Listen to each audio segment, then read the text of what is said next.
So if anything gets in the way of that, then I just have to tell them that I can't. And you only have one short chance at athletics, but afterwards I think somebody said you're pretty talented perhaps at doing things like gladiators. Yep.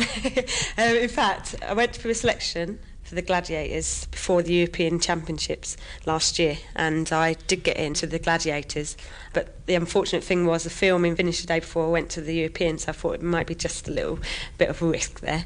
I've been asked to go back again, but obviously the Olympics are next year, but I think after my career I wouldn't mind being a gladiator, but the thing is I'm a bit small. My mum says I'll be called Dynamo, so you never know. I love things like that. Yeah, I remember asking you what you call yourself, and you said Dynamo, but you said, but they also call you Nightmare. Is that because living with an athlete can be difficult?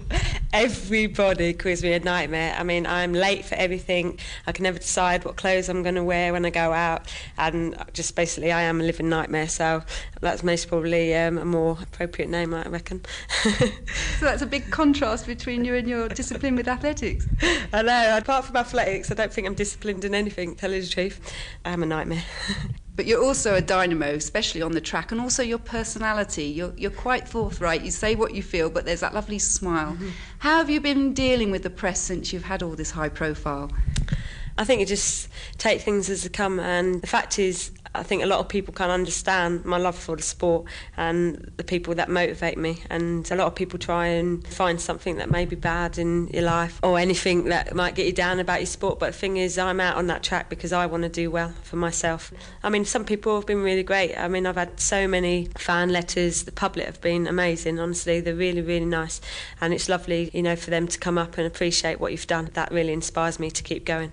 But I love the crowd and I please the crowd. You know, I'm just myself and people can take me how they find me. I mean, I'd never change anywhere, whether I get medals. If I got a gold medal in the Olympics, I'd still be me. I'm still Kelly Holmes, and I just want to go out there and do the business on the track.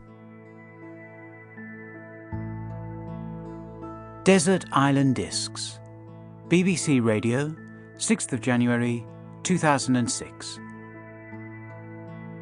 You undoubtedly have a unique talent for running, Kelly, and you might never have realised that talent if it hadn't been for another natural talent you have. It seems to me, reading about you, you've got this kind of naked determination, really, despite the difficult childhood. I mean, for a start, when you arrived in the world, you were kind of unexpected and unwelcome, really, weren't you?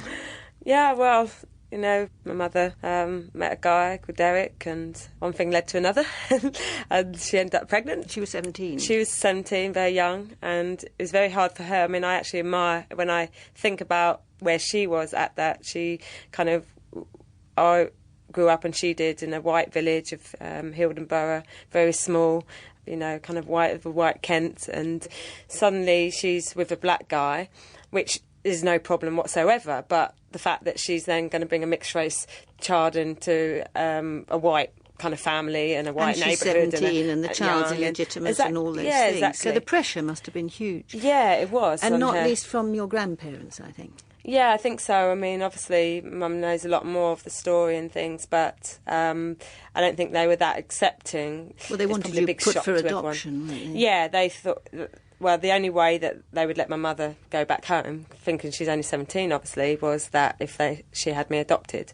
But she put me into a child home just because she couldn't cope, you know. I mean, she didn't have any money, she didn't have a job, she didn't kind of want to lose me, so she put me into a home. She tried first, though, didn't she? I mean, she had you with her for... I mean, she elected not to go back home because she didn't want to put you for adoption. She was actually so brave. I mean, if you think they said it was me or them, and she chose me, and she left home. How cool is that? Yeah, so she left home and tried to make a go of it, but it obviously became very hard, and she needed to have a job to kind of live. So the only option for her was to put me in the child home. And but, you know, I was a baby, so it's not really wasn't going to affect me in that respect. But you were in there later on. Again, she had to put you in. I was about 4. Yeah, nearly 4. So, yeah, and she was really young then, obviously, and long hair, because she used to have long hair that she used to sit on, you know, and yeah, so I just thought she was, you know, beautiful. Your father, Derek Holmes, had left when you were a few months old. Your mother and he had split up. Yeah, that's right, yeah. But she then married another man. She married Mick Norris, and they had more children, yeah?